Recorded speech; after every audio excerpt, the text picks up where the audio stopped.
నమస్కారం, మనోకథలకు స్వాగతం. ఇప్పుడు మనం ప్రముఖ రచయిత బివిఎస్ రామారావు గారి గోదావరి కథల నుండి సీతమ్మకు చేయిస్తి అనే ఒక చక్కటి కథను తీసుకుందామండి, విందామండి. ఇక కథలోకి వెళ్తున్నానండి. అష్టమి గడియలు దాటి నవమి గడియలు వస్తున్నాయి. గోవర్ధనాచారికి నిద్ర పట్టడం లేదు. మంచం మీద కూర్చొని గడియలు లెక్క పెడుతున్నాడు. ఏడాది పొడుగునా వచ్చే ప్రతి నవమి ఆచారికి శ్రీరామనవమిలే. అతనికి అవి గొప్ప పండుగలు. ఆ రోజుల్లో సీతారాముల్ని మరింత శ్రద్ధతో పూజించి మామూలు కన్నా ఘనంగా దీప నైవేద్యాలు పెట్టి నలుగురికి ప్రసాదాలు పెట్టడం అతని జీవితంలో ఆనందమయ ఘట్టాలు. గోదావరి గట్టువారే పాతబడిన ఓ పెంకుటింట్లో గదిన్నర వాటా అది. గదిలో ఓ మూల మందిరం, మరో వారం మంచం. మందిరంలోని జానెడు సీతారాముల మట్టి బొమ్మలు మూరెడు వస్త్రాలంకరణలతో బారెడు పొడుగు విగ్రహాల్లా కనిపిస్తూ ఉంటాయి. మందిరం కేసి చూస్తూ కూర్చున్నాడు ఆచారి, ఎప్పుడు తెల్లవారుతుందా అని. పడమటి వైపు కిటికీ నుంచి వెన్నెల కాంతి మందిరంపై పడింది.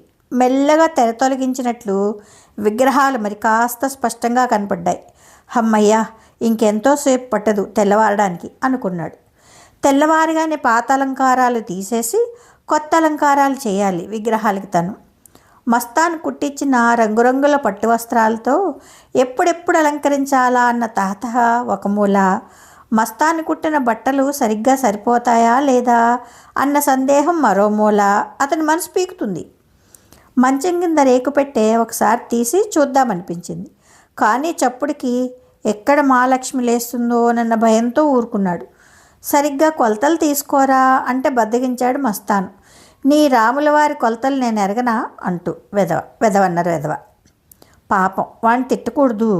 ఏ పట్టుగుడ్డ వచ్చినా కాస్త మిగిల్చి తన కోసం దాచి ఇలా దేవుళ్ళకు ఊరికే కుట్టిస్తున్నాడు. వాడు తనలాగే 6 పుష్కరాలు చూశాడు. పెద్ద ముండావాడు ఇంకా ఓపిగ్గా కుడుతున్నాడు అంటే మెచ్చుకోవాలి. ధనధనమంటూ ఓ రైలు బ్రిడ్జి మీద నడిచింది. ఆ చప్పుడికి మహాలక్ష్మికి మెలకు వచ్చింది. భర్త అలా మేలుకు కూర్చోవడం గమనించింది. ఇంకా తెల్లవారడానికి చాలాసేపు ఉంది. కళ్ళు మూసుకు పడుకుంటే నిద్ర అదే పడుతుంది, పడుకోండి అని మందలింపుగా అంది. మహాలక్ష్మి పక్కన నడుము వాల్చాడు ఆచారి. బాగా పొద్దెక్కిందికి లేవండి అంటూ నిద్ర లేపిన మహాలక్ష్మి మాటలకు ఎప్పుడు నిద్ర పట్టించమ్మా అనుకుంటూ కళ్ళు నులుముకు చూశాడు.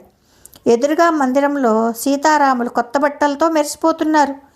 ఇవన్నీ ఎప్పుడు చేసింది అని ఆశ్చర్యపోయాడు. కానీ ఓ అనుమానం వచ్చింది. ఎప్పుడు జరి అంచు సీతమ్మ వారి బొడ్లో దోపేసి కనపడకుండా చేస్తుంది. తను ఎన్నోసార్లు కోప్పడ్డాడు. ఇప్పుడైనా సరిగ్గా కట్టిందా చీర అని పరకాయించి చూశాడు. సరిగ్గా కట్టింది, అమ్మయ్య అనుకున్నాడు. ఇదిగో మిమ్మల్నే, లేచి తెమలండి. ఇవాళైనా 4 గింజలు తెస్తే వారుస్తాను. నిన్నంతా దేవుళ్ళకి గుడ్డలు కుట్టించే వ్యాపకంలో పడిపోయి యాయవారం సంగతే మర్చిపోయారు.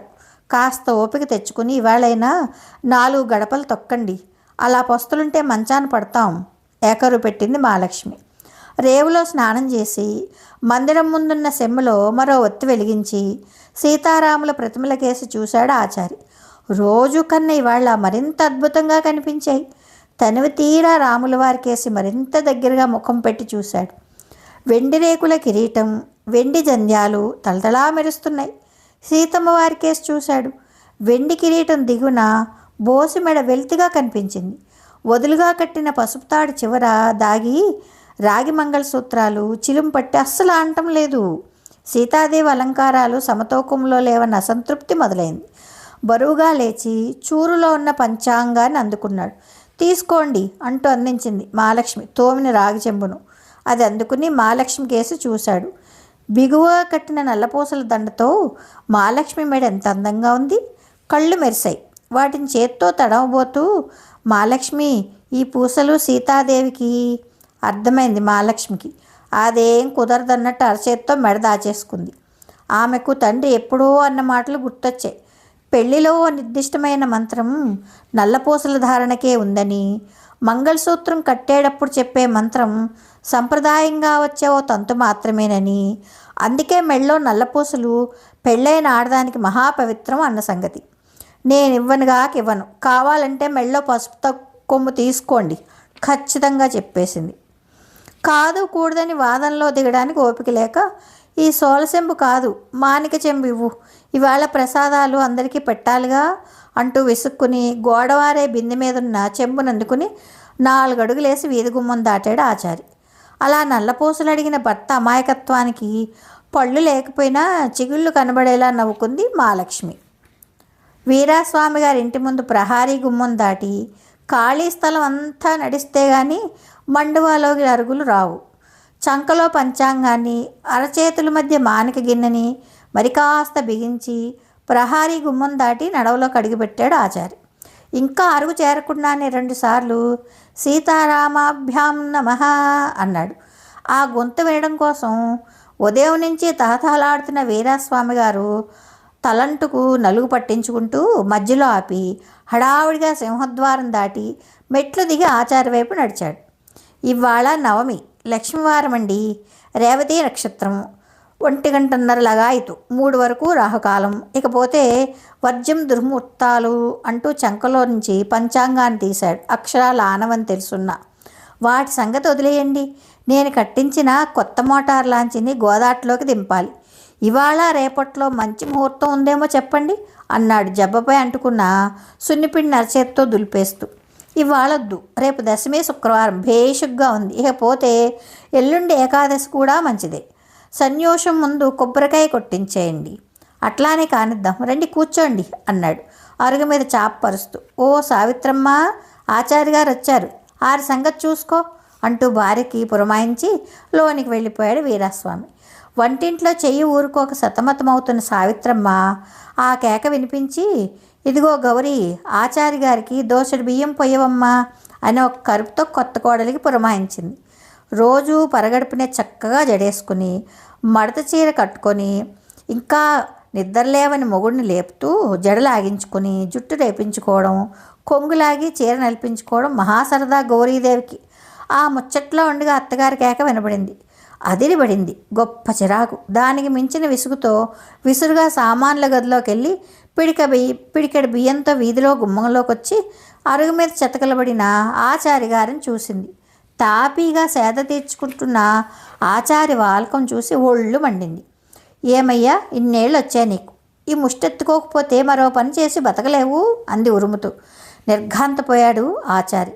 తను కూర్చున్న నేల కదిలి పాతాళంలో జారిపోతున్నట్లు అనిపించింది. మనసు దేహం అమాంతం బరువెక్కిపోయాయి.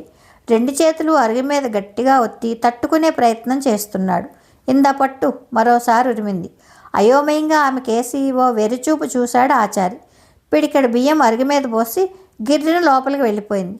ముష్టాళ్ళకు అసలు వేళాబాళా ఉండదా అనుకుంటూ. ఇంకా నలుగురితో తెమలి వీరాస్వామి కోడలి సనుగుడు గమనించి, ఏమమ్మా, ఆచార్య గారికి ఉపాదానం వేశారా లేదా అన్నాడు. తటపటాయిస్తున్న కోడల్ని చూసి విషయం గ్రహించి, చూడమ్మా, ఆ ముసలాయన నేను పుట్టి బుద్ధెరిగిన లగాయితూ ఇవాళ దాకా నిత్యం తెల్లవారకుండా మన వాకిట్లో పంచాంగ శ్రవణం చేస్తున్నాడు. మనకెంతో పెట్టి పుడితే కానీ అలాంటి భాగ్యం కలగదు. నేను మొదట్లో ఒక నావ కట్టించాను, దానికి రాముడు అని పేరు పెట్టించి నా వ్యాపారానికి ముహూర్తం పెట్టాడు ఈయన. గంపెడు లాభాలు వచ్చాయి. ఏడాది తిరగకుండా మరో నావ కొన్నాను, దానికి సీత అని పేరు పెట్టాడు. ఆ సీతారాములు ఈ గోదాట్లో జంట పడవలుగా పేరు తెచ్చి నాకు లక్షలు గడించి పెట్టాయి. ఇప్పుడు డజను పైగా లాంచీలు ఉన్నాయి నాకు. కొత్త లాంచీ క్యాలెండర్ చూసి నేను ముహూర్తం పెట్టలేకనా ఆయన వాక్శుద్ధి మీద గట్టి నమ్మకం ఉండి ఆయన్ని అడిగాను. నువ్వు చదువుకున్న దానివి, దేవుళ్ళలాంటి ఆయన మీద అలా విసుక్కోవచ్చమ్మా అని సున్నితంగా మందలించాడు. అది విన్న గౌరీదేవి బిక్క చచ్చిపోయింది. ఘోరం జరిగిపోయింది అనిపించింది. గబగబా సామాన్ల గదిలోకి వెళ్ళి చేటలోకి బియ్యం తోడి సింహద్వారం వైపు పరిగెట్టింది. అప్పటికే ఆచారి కాళ్ళీడ్చుకుంటూ ప్రహరీద్వారం చేరుకుంటున్నాడు. ఆచారి గారు ఆగండి, ఆచారి గారు అంటూ గుమ్మం దాటేలోగా ఆయన చేరుకుంది గౌరీ. పొరపాటు అయిపోయింది ఆచారి గారు, మీరు ఫలానా అని తెలియక మాట తూలాను, క్షమించండి, ఆ చెంబు ఇలా పట్టండి అంటూ చేట ముందుకు జాచింది. వద్దమ్మా, చెంబు వెనక్కి దాచి ముందుకు కదలబోయాడు. గౌరీదేవి కన్నీళ్ల పర్యంతమైంది. నా తప్పు తెలుసుకున్నాను, నన్ను మన్నించి ఇవి తీసుకోండి ప్రాధేయపడింది. లేదమ్మా, నువ్వు దీన్ని ముష్టి అన్నావు, వీటిని అందుకుని రామార్పణం అనలేను తల్లి. నువ్వు అలా అన్నావని నేనేం అనుకోనులే, లోపలికి తీసుకెళ్ళు. లేదు ఆచార్య గారు, మీరు ఇవి తీసుకోకపోతే నా ముఖం ఈ ఇంట్లో ఎవరికీ చూపించలేను అంటూ గోడు పెట్టింది. ఆచార్యకి జాలేసింది. సరే తల్లి, నీ సంతృప్తి కోసం ఒక పిడికెడు దీంట్లో వెయ్యి అని చెంబు చాచాడు. గౌరీదేవి తేరుకొని పిడికెడు బియ్యం చెంబులో పోసి మిగతా వాటిని ఒకేసారి చెంబులోకి దేవేయబోతుంటే ఆచార్య అడ్డు తగిలి, ఇవి చాలమ్మా, ఈ పిడికెడు బియ్యం నాకు, నా ముసలిదానికి 2 రోజులు వస్తాయి. రాముల వారికి నీ తరపు నైవేద్యం పెట్టి ప్రసాదంగా తింటాం. పంచాంగంతో చెంబు మూసేసి ఆమె తల నిమిరి కదిలాడు ఆచారి. ఇలాంటి వాళ్ళ కోసమే గొప్ప మనసున్న తన మామగారు లాంటి వాళ్ళు ఉంటారా, లేక వాళ్ళుండబెట్టి ఇలాంటి వాళ్ళు ఇంకా ఉండగలుగుతున్నారా అని తేల్చుకోలేక గుమ్మం దాటి వీధిన పడ్డ ఆచారి గారి కేసు చూస్తూ నిలబడిపోయింది గౌరీ. ఆచారి మనసు కలవరపడింది. యాయవారం ఒక యాచన అని తనెప్పుడూ అనుకోలేదు. తనకిస్తున్నది దక్షిణ అనుకున్నాడు. తను స్వీకరిస్తుంది రామార్పణమే అనుకున్నాడు. రాముల వారి కృప నలుగురికి చెందాలని అనుకున్నాడు. వారి ముడుపులు స్వామికి చేరుస్తూ పుణ్యం చేకూరుస్తున్నానని నమ్మాడు. తన నమ్మకం తప్ప అది పుణ్యం కాదా? ఇందులో నా స్వార్థం ఏమిటి అన్న విషయాలు కలవరపెట్టాయి. దానికి సాయం ఉదయం సీతమ్మ వారి బోసిమెడిని గమనించి తనేదో ఆ తల్లికి లోటు చేశానన్న బెంగ ఒకటి పీడిస్తోంది. అంతా అయోమయంగా ఉంది. మరో గడప తొక్కే ధ్యాస లేక కాళ్ళు ఈడ్చుకుంటూ ఇల్లు చేరాడు. గుమ్మంలో ఎదురైన మహాలక్ష్మికి చెంబు అందించి పంచాంగాన్ని చుట్టి చూరులో దోపి తిన్నగా దేవుడి గదిలోకి అడుగుపెట్టాడు ఆచారి. గుమ్మానికి తోరణం, మందిరం ముందు ముగ్గులు, ముగ్గుల మధ్య వెలిగించిన సెమ్మెలు, ఇసుక పోసిన అమృతాంజనం డబ్బాలో వెలిగించిన అగరవత్తులు. ఏర్పాట్లన్నీ చూశాక ఉత్సాహం పుంజుకుంది. మందిరం ముందు చెతకలబడి రాముల వారి కేసు చూశాడు. రాముల వారు కొత్త బట్టల్లో మెరిసిపోతున్నారు. సీతమ్మ వారి కేసే చూస్తే దిగులు పడాల్సి వస్తుందని చూపు తప్పించేసుకోబోయాడు. కానీ ఉండబెట్టలేక చూసి చూడనట్టు చూశాడు అటు కేసి. కళ్ళు జిగేల్మన్నాయి. అమ్మవారిలో ఏదో కొత్త తేజస్సు కనపడింది. రెప్పలు చించుకుని కళ్ళు పెద్దవి చేసి చూశాడు. అమ్మవారి మెడలో నల్లపూసల దండ జిగేల్మంది. ఆనందంతో కళ్ళు చెమ్మగిల్లి ఎదుటి దృశ్యం అంతా ఓ దివ్య కాంతిగా మారిపోయింది. ఆనందం పట్టలేకపోయాడు. మహాలక్ష్మి, నువ్వు నిజంగా మహాలక్ష్మివి అంటూ కళ్ళు ఒత్తుకుంటూ ఆవిడ కోసం అటు ఇటు కలే చూశాడు. ఆయన పొందే ఆ ఆనందం కోసం ఎంతో ఎదురుచూసే మహాలక్ష్మి సంతోషాన్ని తట్టుకోలేక కళ్ళొత్తుకుంటూ చాటుగా వెళ్ళిపోయింది. ఆచారికి ఏదో బరువు దిగినట్లు అనిపించింది. ఉదయం జరిగిందంతా మర్చిపోయాడు. మనసు చెప్పలేనంత తేలికపడింది. ఆచారి వేదం చదువుకోలేదు, ఏ మంత్రాలు రావు, పూజలు చేయించలేదు, పంచాంగం తప్ప మరేం చదవడు. తాను ఇంట్లో నిలబెట్టిన సీతారాముల మట్టి బొమ్మల్ని కొలవడం అతని ఏకైక వ్యాపకం. ఆ వ్యాపకంలో అతనికి క్షణం తీరుకుండదు. క్షణాలు యుగాలుగా గడిచిపోతాయి. మహాలక్ష్మికి తన జీవితమే ఒక గొప్ప చదువు. ఆవిడికి ఏ దేవుడు అక్కర్లేదు, పతిదేవుడు తప్ప. అతన్ని సుఖపెట్టడమే ఆమె జీవితం. పులిహోర బదులు పులగం వండి పచ్చి పులుసు చేసింది మహాలక్ష్మి. 2 గిన్నెలు మందిరం ముందు ఉంచి అడ్డాకు కప్పింది. అడ్డాకును చించి సీతారాముల ముందుంచి ఉద్ధరణితో వేడి పులగాని రాముల వారికో చిటికెడు, సీతమ్మ వారికో చిటికెడు ఆకులో పెట్టి పచ్చి పులుసుతో అభికరించి స్వీకరించండి కళ్ళు మూసుకుని నమస్కరించాడు ఆచారి. దాంతో అతని దినచర్యలో ముఖ్యమైన ఘట్టం పూర్తయింది. ఆచారి భాయ్ అన్న కేక విని ఉలిక్కిపడ్డాడు ఆచారి. మస్తాన్ వచ్చాడు అంది మహాలక్ష్మి. మీ రాముల వారి ప్రసాదం తినడానికి రమ్మన్నాడమ్మా ఆచారి నడవలోకి అడుగు పెడుతూ అన్నాడు మస్తాన్. రామ్ రామ్ ఆచారి భాయ్, నువ్వు మరీ చెప్పావని వచ్చాను. ఏది పెట్టు మీ రాములారి ప్రసాదం. చూడు మస్తాను, నువ్వు కుట్టించిన పట్టుబట్టలు ఎలా మెరిసిపోతున్నాయో ఆ పుణ్యం అంతా నీకే దక్కుతుంది. లేదు భాయ్, అది నీకే దక్కాలి. ఇన్నేళ్లుగా నీ దేవుళ్ళకి బట్టలు కుట్టినంతసేపు అల్లాకే సేవ చేస్తున్నానన్న ఆనందం నాకు కలుగుతోంది. ఆకుపరిచి దానిలో 2 గరిటెల పులగం వడ్డించింది మహాలక్ష్మి. తీసుకో మస్తాను ప్రసాదం అన్నాడు ఆచారి. తుండుపరిచి ఆకు ముందు కూర్చున్నాడు మస్తాను. అది అతనికి సాయిస్తుందో లేదో అని అనుమానంగా చూస్తోంది మహాలక్ష్మి.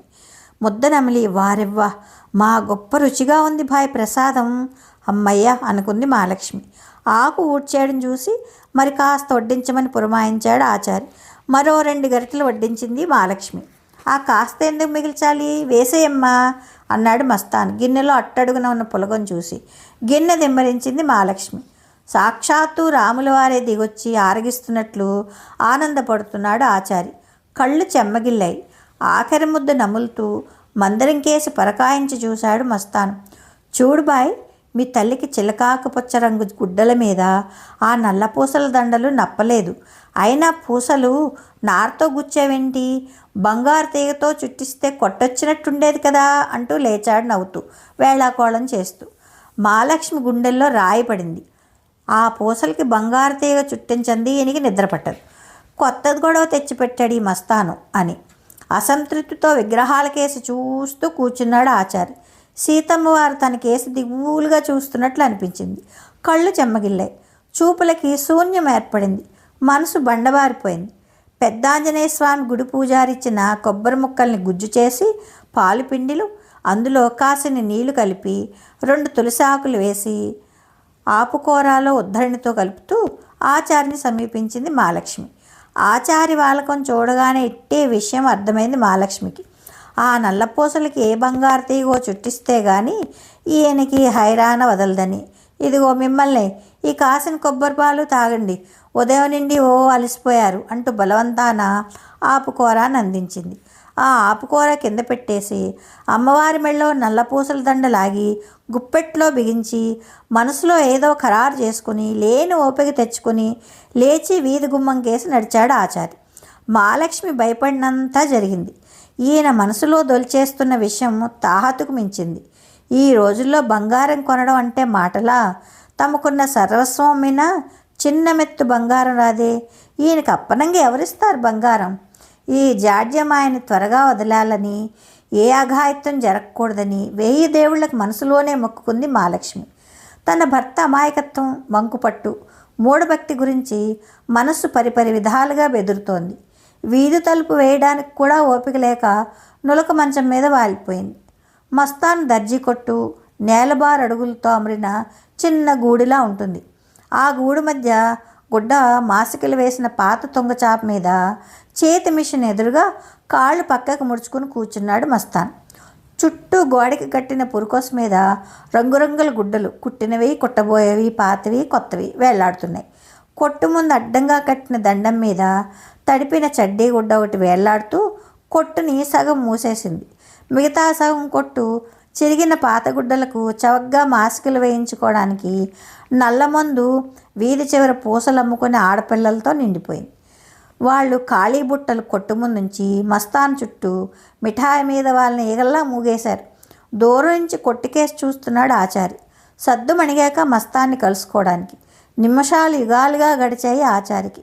అరగంట పట్టింది మస్తాన్ తెరిపిన పడ్డానికి. ఏంటి ఆచారి బాయ్, మళ్ళీ ఇలా వచ్చావు అంటూ చాప మీద పరిచిన గుడ్డలు పక్కకు నెట్టి కూర్చోమన్నాడు మస్తాన్. ఉసూరుమంటూ కూర్చున్నాడు ఆచారి. మస్తాన్ చేతితో చక్రం తిప్పుతూ ఏవో బట్టలు కుడుతూ ఆచారి ముఖంలోకి చూశాడు. ముఖంలో ఏదో దిగులు, ఆరాటం ఇట్టే కనిపెట్టి ఏంటి బాయ్ సంగతి అడిగాడు. ఆచారి గుప్పెడిప్పి అరచేతుల్లో నల్ల పూసల దండ చూపించాడు. ఆ పూసలు చూడగానే అర్థమైంది ఈ వెరి బ్రాహ్మడు దేనికొచ్చాడో. సరే నాకివ్వు, పాత జిగిని ఏదైనా చూసి పూసలు గుచ్చిస్తాను. ఇవాళ నాకు చెయ్యి ఖాళీ లేదు. అది కాదు మస్తాను, దీనికి బంగారు తీగ చుట్టించాలి. ఆ ఎదురు కొట్టి యుగంధరాచారి కొడుకు వీరభద్రయ్యదే కదూ, దాన్ని ఇవాళ ఎందుకు తెరవలేదు? ఎప్పుడు మోస్తాడో ఎప్పుడు తరుస్తాడో ఆ అల్లాకే ఎరుక. ఈ మధ్యనేదో దొంగ బంగారం కేసులో ఇరుక్కున్నట్ట. ఆ లావాదేవీలేవో పడుతున్నాడు పాపం. అది సరే, నాకు తెలియకడుగుతాను, ఆ బొమ్మలకి ఇప్పుడు బంగారం ఎందుకయ్యా? కాస్త చొరవ తీసుకుని మందలింపుగా అడిగాడు మస్తాన్. సీతారాముల్ని బొమ్మలు అనగానే చర్రుని కోపం వచ్చింది ఆచారికి. నా దేవుళ్ళని బొమ్మలంటావా? ఒరేయ్, ఆ బొమ్మలకింత రోజు నైవేద్యం పెడితే చాలు, మాకు కాకలేదు. ఆ బొమ్మలకింత గుడ్డ కప్పితే చాలు, మాకు చలియదు.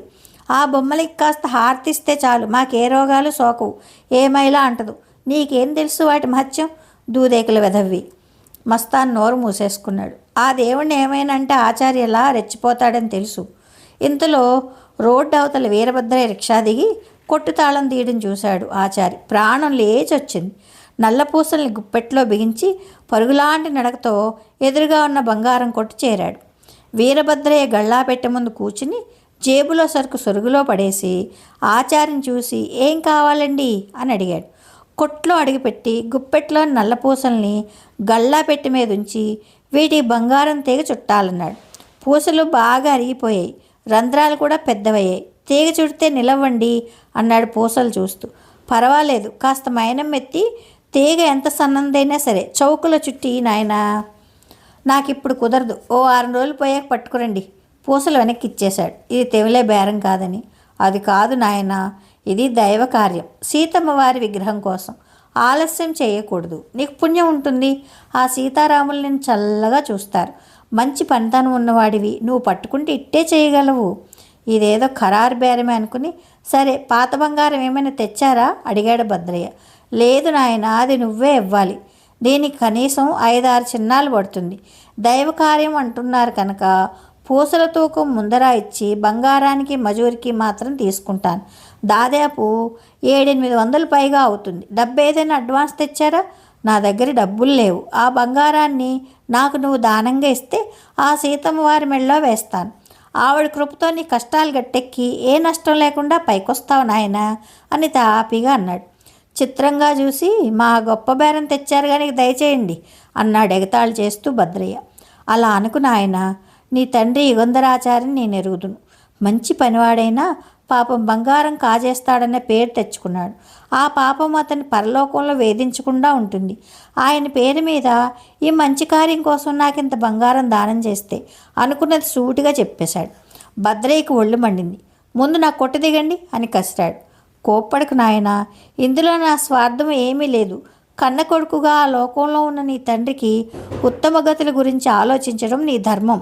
ఇలాంటి అవకాశం వచ్చినప్పుడు నువ్వు వదులుకోకూడదు నచ్చి చెప్పాడు ఆచార్య.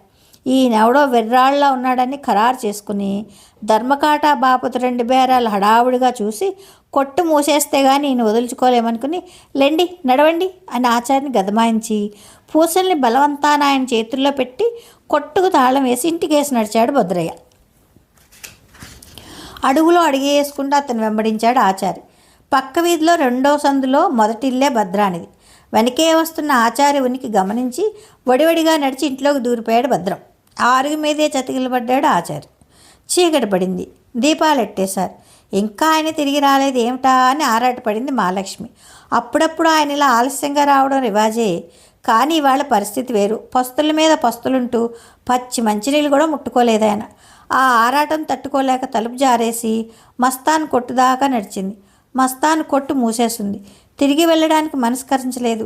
కాళ్ళు ఈడ్చుకుంటూ ఆయన యాయవారానికి వెళ్ళే దగ్గరలో ఉన్న 4 ఇళ్లలోనూ వాకప్ చేసింది. ఆచార్య జాడ తెలియలేదు. వీరాస్వామి గారి ఇల్లు మరీ దూరం. అక్కడ దాకా వెళ్ళగలనా లేదా అని తర్జన భర్జన పడుతూనే వీధి దీపాల నడుమ చీకటిని చించుకుంటూ, దారిలో రద్దీని తట్టుకుంటూ, వీధి కుక్కల బెడద సహిస్తూ, మున్సిపాలిటీ గోతులు కంకరగుట్టలు తప్పించుకుంటూ గమ్యం చేరి శోష వచ్చి వీరాస్వామి గారి వీధి గుమ్మం దగ్గర చతికిలబడింది. భోజనం చేసి ఓ సోడా అరటిపండు ఆరగించడానికై వీధి చివర కిళ్ళీ కొట్టుకెళ్ళడానికి బయటకు వచ్చిన భద్రానికి అరుగు మీదున్న ఆచార్యని చూసేసరికి మతోయినట్టయింది. భద్రాన్ని చూసి ఆచార్య అమ్మయ్య అనుకున్నాడు. ఏమి నాయన, మీ నాన్న సంగతి ఏం చేసావు? బంగారం దానం ఇస్తావా? తేల్చి చెప్పమన్నట్లు అడిగాడు. అయ్యా, నన్ను వదిలేయండి. మా నాన్న పోయి 6 సంవత్సరాలైంది. ఆయన కర్మకాండ సవ్యంగా జరిగింది. మొన్న పుష్కరాలకి పిండ తర్పణతో పాటు నానా రకాల దానాలు చేశాను కనుక మా నాన్నకి నేనేమీ బాకీ లేను. ఇక మీరు ఆ సంగతి ఎత్తొద్దు అంటూ వీధిలోకి దూసుకుపోయాడు భద్రయ్య. అంత చెప్పిన ఆచార్య అతన్ని వదలాలనిపించలేదు.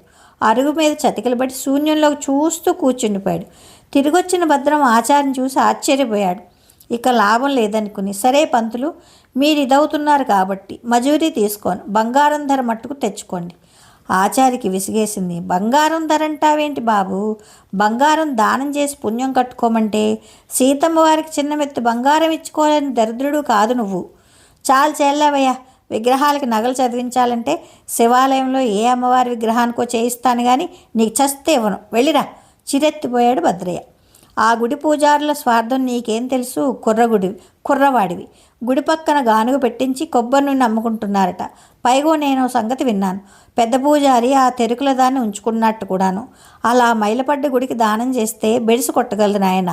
అంచేత ఆ నగ మా సీతమ్మ వారికి చేయిస్తే నిత్యం నీ పేరు గుర్తు చేసి నీకు మీ నాన్నకి పుణ్యం ఇప్పిస్తాను అన్నాడు రహస్యం చెప్పినట్లు. ఇక ఆయనతో వాదించే ఓపిక లేక నాకు నిద్ర వస్తుంది, రేపు రండి ఆలోచిద్దాం అని లోపలికి పోయి తలుపు గడియబెట్టేశాడు భద్రం. వీరాస్వామి గారి భార్య కోడలు మహాలక్ష్మి పరిస్థితిని అర్థం చేసుకున్నారు. దిగులు పడవద్దని ధైర్యం చెప్పి వారానికి సరిపడా గ్రాసము, పళ్ళు, కొబ్బరికాయలు గంపలో నింపి స్వంత రిక్షాలు ఇంటికి పంపారు మహాలక్ష్మిని. ఏ అర్ధరాత్రి వేళైనా రాకపోతాడా అని గుప్పెడు బియ్యం ఎసరు దింపి మందిరం ముందు దీపం వెలిగించి వీధి గడప మీద చెంగుపరుచుకుని మేన వాల్చింది మహాలక్ష్మి. సిల్కులాల్చి తెల్ల పైజామా, చంకలో ప్లాస్టిక్ బ్యాగ్తో ముస్తాబై జోము పొద్దెక్కాక వీధిలోకి వచ్చిన భద్రం అరుగు మీద అపసోపాలు పడుతున్న ఆచార్ని చూసి అదిరిపడ్డాడు. ఇవిగో నాయన పూసలు, ఆలస్యం చేయక వాటికి తీగ చుట్టిచ్చే, ఆ పైన నీ చేత గోదావరి స్నానం చేయించి సంకల్పం చెప్తాను, అప్పుడు నాకు దానం ఇద్దువు గాని అన్నాడు నీరసంగా లేచి నిలబడి పూసలు అందివ్వబోతూ. గుప్పెట్లో బిగిసిపోయిన పూసలు అరచేతి గూడులు ఇరుక్కుపోయాయి. గణగణమంటూ ఓ ఖాళీ రిక్షా దూసుకుపోవడం చూశాడు భద్రయ్య. ఆచార్ని వదులుచుకోవడానికి మంచి తరుణోపాయం తట్టింది. ఆ రిక్షాని ఆపి చటుక్కునెక్కి పోని అన్నాడు. బాబు పూసలు మర్చిపోయావు అంటూ గావు కేకలు పెట్టాడు ఆచారి. టపీమని రిక్షా ఆపేవాడు రిక్షావాడు. ఏయ్ పోని పోని అంటున్నా వినకుండా ఆచారి పెద్ద అంగలేసుకుంటూ రిక్షాను సమీపించాడు. ఏదో దొంగ బంగారం కేసులో ఇరుక్కున్నావట, కాస్త పుణ్యం చేస్తే ఇట్టే బయటపడతావు, ఆలోచించు నాయన వగరుస్తూ అన్నాడు ఏదో ముఖ్య విషయం చెప్తున్నట్లు. తీగలాగి డొంకంతా కదిపేలా ఉన్నాడు అనిపించింది భద్రయ్యకి. ఈలోగా భద్రయ్య జబ్బచరిచి రిక్షా ఎక్కేశాడు ఆచారి. నీ కొట్టుదాకా వస్తానంటూ. దిగవయ్యా దిగు అంటూ చేదరించుకున్నాడు భద్రయ్య. చూడు భద్రయ్య, దానాల్లోకెల్లా సువర్ణదానం గొప్పది. నువ్వు ఊరికే ఇవ్వడం లేదు, బోల్డ్ పుణ్యం వస్తుంది కనుకే ఇస్తున్నావు. ఆ లోకంలో ఉన్న మీ తండ్రి గారి కోసం ఇస్తున్నావు, ఆయన ఆత్మ శాంతించాలని ఇస్తున్నావు. ఇందులో నా స్వార్థం ఏమీ లేదు అని చెప్పుకుపోతున్నాడు. భద్రయ్య ఇవేవీ వినిపించుకోవట్లేదు. ఎదురుగా వస్తున్న సిటీ బస్ ఆపి రిక్షావాడి చేతిలో చిల్లర పెట్టి చెంగుని రిక్షా దిగి బస్సులోకి దూరిపోయాడు భద్రయ్య. శారీరకంగా మానసికంగా అలసిపోయిన మహాలక్ష్మికి ఓపిక చచ్చిపోయింది. ఒళ్ళు తెలియని పరిస్థితిలో మంచాన అంటుకుపోయింది. ఎప్పుడు చిరున చీదైన ఎరగిన మహాలక్ష్మికి జ్వరం తగిలి ఒళ్ళు కాలిపోతోంది. రేవు స్నానానికి రోజూ సాయం వచ్చే పక్కింటి సిద్ధాంతి గారి కోడలు ఆమెను చూసి కాస్త సొంటిగంధం అరగదీసి నుదుట పూసింది. తర్వాత విషయం తెలుసుకున్న సిద్ధాంతి గారు స్వయంగా మున్సిపాలిటీ ఆయుర్వేద డాక్టర్ని తీసుకొచ్చి పరీక్ష చేయించారు. డాక్టరు సీతాంకు నరసం మాత్రలు పొట్లం కట్టించి పూటికి 2 చెప్పున వేయించమని చెప్పి చక్కాపోయాడు. మధ్యాహ్నం మస్తాన్ భార్య భూబమ్మ కాసేపు సాయం కూర్చుంది. ఆచారి గురించి ఆలోచించడానికి ఒంటి మీద సృహలేదు మహాలక్ష్మికి. భూబమ్మ మస్తానికి కబురెట్టి ఆచారిని వెతకమంది. భద్రయ్య కొట్టు తీయలేదు. ఆచారి ఎక్కడికి పోయి ఉంటాడా అని అర్థం కాక సతమతమవుతున్నాడు మస్తాన్. ఈలోగా చీకటి పడింది. దీపాలెట్టాకి ఇల్లు చేరిన భద్రయ్య అరుగు మీద ముడుచుకొని కూర్చున్న ఆచారిని చూసి బిత్తరపోయాడు. మాసిన గడ్డం, చిరిగిన గుడ్డలు, పీక్కుపోయిన మొహం, నీరసంగా మూలుగుతున్న ఆచార్యం చూసి జాలేసింది భద్రయ్యకి. ఈ పిచ్చి బ్రాహ్మడు నన్ను వదిలేలా లేడు. నిద్రాహారాలు మాని నా వెంట పడ్డాడు. అతనికి ఏదైనా అప్రదిష్ట, పుణ్యం మాట దేవుడెరుగు, ఆ పాపం నాకు చుట్టుకుంటుంది అని భయమేసింది. నిజానికి తన ఇంట్లో ఎన్నో మిగులు తీగలున్నాయి. వాటితో ఈ పూసలు చుట్టిస్తే తన సొమ్ము ఏమాత్రం తరగదు. పోనీ ముసలాడి మాట ఎందుకు కాదనాలి అనిపించింది భద్రయ్యకి. ఇదిగో పంతులు నిన్నేలే అంటూ లేపాడు. నువ్వు అన్నట్టే ఆ పూసలకి బంగారం చుట్టిస్తా, రేపు ఉదయం కొట్టు దగ్గరికి రా. ఆ మాటలకి పరమానందభరితుడైపోయాడు ఆచారి. ఇందంటూ గుప్పెట్లో పూసలు అందించాడు ఆచారి. వాటిని జాలితో అందుకున్నాడు భద్రయ్య. భద్రయ్య అరుగు మీదే మాట వేశాడు ఆచారి. రాత్రి నిద్ర పట్టలేదు. సీతమ్మవారి మెళ్ళలో బంగారు పూసల గొలుసు అతని ఊహల్లో మెరుస్తోంది. ఆ తీయటి ఊహలతో రాత్రంతా ఇట్టే గడిపేశాడు. ఎదురింటి పెరట్లో కోడి కూసింది. ప్రాణం లేచొచ్చినట్లయింది ఆచారికి. దబదబా తలుపు కొట్టాడు. కళ్ళు నిలుముకుంటూ భద్రయ్య తలుపు తెరిచాడు. ఎదురుగుండా ఆచారి. ఈసారి భద్రయ్య ఆశ్చర్యపోలేదు. త్వరగా తెముళ్ళు ఆయన సన్యూషంలోనే కొట్టు తెరిచి పని మొదలెట్టు, నీకు శుభం కలుగుతుంది అన్నాడు ఆచారి. అలా కానివ్వండి, కాసేపట్లో వస్తా అంటూ ఆవులించి ఒళ్ళు విరుచుకుని లోపలికెళ్ళి తలుపు మూసుకున్నాడు భద్రయ్య. భద్రయ్య తెమిలి వచ్చేలోగా గోదాట్లో మునిమినికి వస్తే ఓ పనైపోతుంది అనుకున్నాడు ఆచారి. కానీ కుర్రకొంక ఆలస్యం చేస్తాడేమోనన్న అనుమానం వేసి అరుగు మీదే కాపేశాడు. బాగా పొద్దెక్కాక బయటకు వచ్చాడు భద్రయ్య. అరుగు మీద ఇంకా తచ్చట్లాడుతున్న ఆచార్యని చూశాడు. నవ్వొచ్చింది. ఏంటి పంతులు గారు, నా మీద నమ్మకం కుదరలేదా? సరే రండి, కొట్టుకెళ్దాం. ఆచారి అలసటతో నడుము వాలిపోయింది. తూలుతూ అరుగు దిగాడు. కాస్త పాలు కానీ మజ్జిగ కానీ పుచ్చుకుంటారా? మీరేం తిన్నట్టు లేదు అడిగాడు భద్రయ్య. నైవేద్యం పెట్టంది ఏమి పుచ్చుకోను నాయనా. బజార్లో ఇంకా ఏ కొట్టు తెరవలేదు. మస్తాను కొట్టు కూడా మూసింది. భద్రయ్య పూసలకి మెరుగుపెట్టి చకచకా సన్న పట్టకారుతో తీగల్లేస్తున్నాడు. అతని శ్రద్ధకి ఏకాగ్రతకి పనితనానికి ముగ్ధుడైపోయాడు ఆచారి. బంగారు తీగ చుడుతున్న వేళ్ల కదలిక దేవగంధర్వుల నృత్తికేళిలా, పటకారు చప్పుళ్ళు 1000 వీణల మధురస్వరాల్లా అనిపించింది ఆచారికి. ఆ సమయంలో ఆయన పొందుతున్న ఆనందం వర్ణనాతీతం. తేడా పాడా లేకుండా పూసల నగ గొప్పగా కుదిరింది. తోలుగుడ్డుతో మెరుగుపెట్టి ఇదిగో తీసుకోండి స్వామి అన్నాడు. దాన్ని ఆయనకి ఇస్తున్నప్పుడు వీరభద్రయ్యకి కలిగినదో లాంటి గర్వం, ఆనందం, పులకరింత అతని జన్మలో పొందలేదు. దానం చేయడంలో ఇంత గొప్ప అనుభూతి ఉంటుందని ఇప్పుడే తెలుసుకున్నాడు. ఆగు నాయన, నేను అలా తీసుకోను. గోదాట్లో మునుగు మునిగి పవిత్రంగా నీ పేరుతో, మీ నాన్న పేరుతో సంకల్పం చెప్పి ఆపై రామార్పణంగా దాన్ని నేను స్వీకరించి అమ్మవారికి అలంకరిస్తాను. ఇవాళ ఏకాదశి శనివారం, పెట్టి పుట్టావు. నువ్వెంతో అదృష్టవంతుడని కొట్టు దిగుతూ ఉండు. నీ తల మీద కూడా కాసిన గోదావరి చుక్కలు జల్లుతాను అంటూ కొట్టువారే మంచినీటి కూజా మీద నిత్తడి రేకు గ్లాస్ తీసుకుని బయలుదేరాడు రేవుకి. మహాలక్ష్మి స్పృహలో లేదు. మాట పడిపోయింది. మంచం పక్కనే పక్కింటి తాయారు, భూబమ్మ కూర్చున్నారు. కాస్త ఇసుంట అవధాని గారు, మస్తాను డాక్టర్ గారు ఏదో చర్చించుకుంటున్నారు. ఆ ముసలి ప్రాణాన్ని హాయిగా దాటేనిద్దాం. ఈ దశలో సూదిపోట్ల తావుని బాధించడానికి నాకు మనస్కరించట్లేదు అన్నాడు డాక్టర్. దాంతో అందరి కళ్ళల్లోనూ నీళ్లు తిరిగాయి. మహాలక్ష్మి ఏం తెచ్చానో చూడు. విజయ్ గర్వంతో అరుస్తూ ఇంట్లోకి అడుగు పెడుతున్న ఆచార్య కేసు చూశారు అందరూ. తలైనా ఆరకుండా తడిగుడ్డలతో చేతిలో తలతల మెరుస్తున్న నల్లపూసల హారాన్ని చూపిస్తూ గబగబా గదిలోకి వచ్చాడు ఆచారి.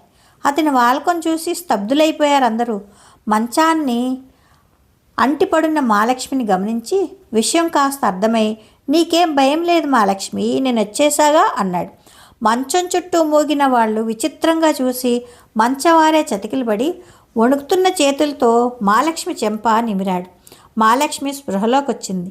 రెప్పలు చించుకుంటూ దృష్టిని సారించింది. 1000 దీపాల కాంతితో క్షణాలుగాలుగా ఎదురు చూస్తున్న భర్త కనపడ్డాడు. ఆయన ముఖంలో ఆనందం చూసింది. భర్త చేతిని అందుకోవాలనుకుంది. వీలు పడలేదు. చేతులు స్వాధీనంలో లేవు.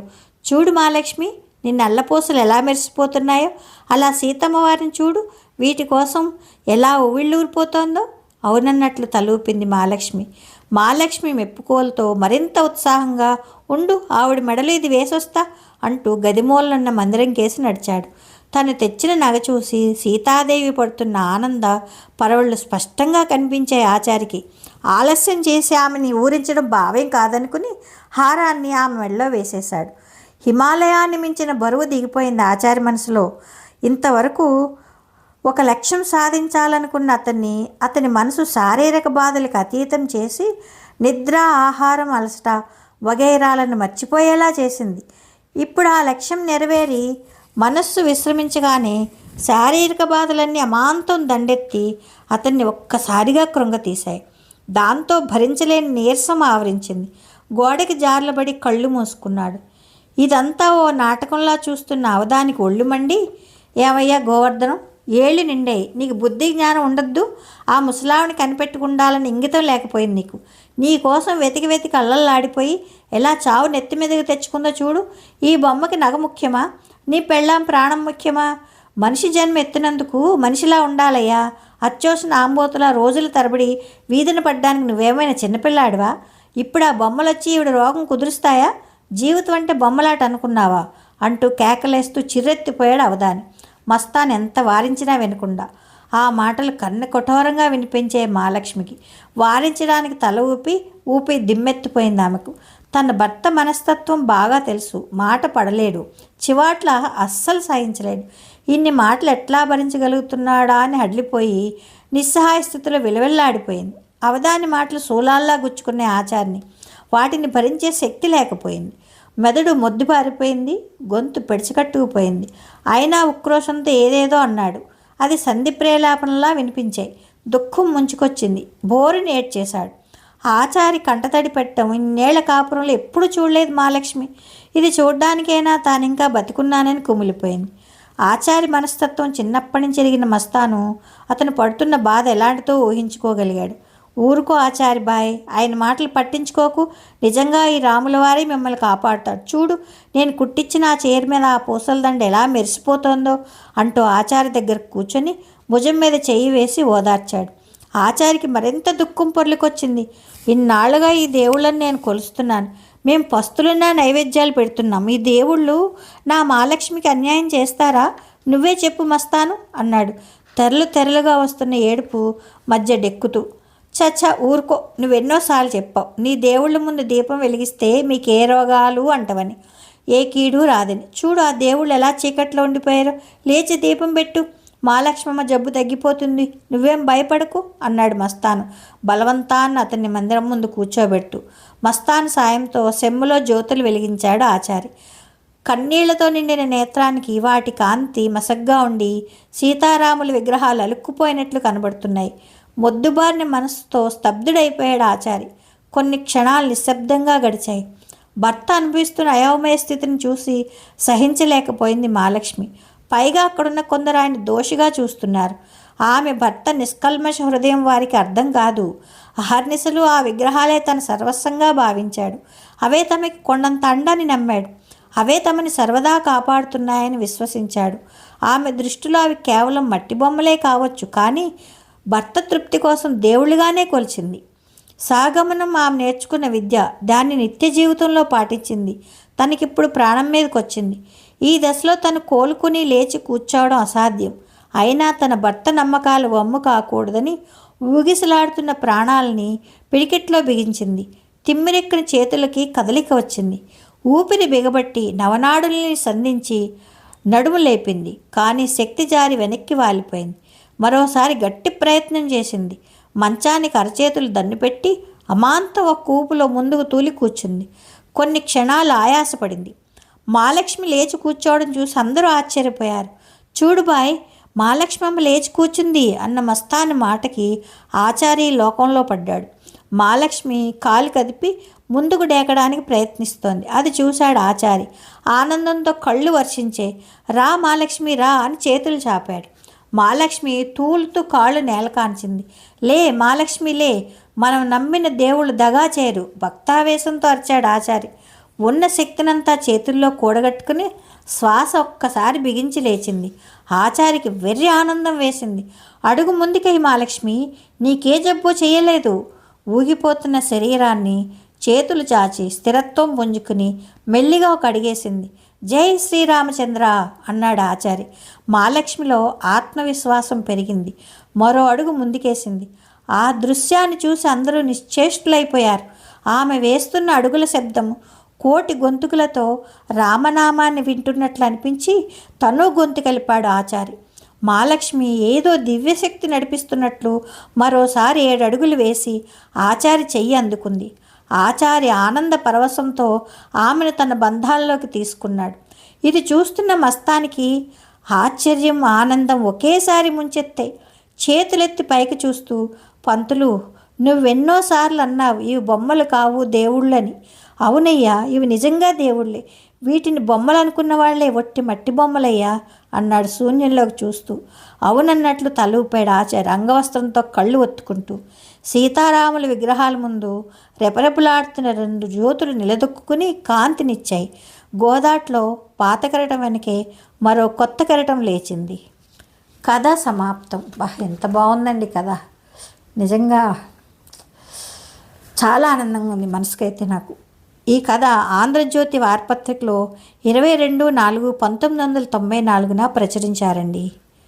కథ సమాప్తం. ఈ కథ మీకు నచ్చితే లైక్ చేయండి, షేర్ చేయండి, కామెంట్ చేయండి, సబ్స్క్రైబ్ చేసుకుని నన్ను ఎంకరేజ్ చేయండి. ఉంటానండి. ప్రేమతో మీ మను.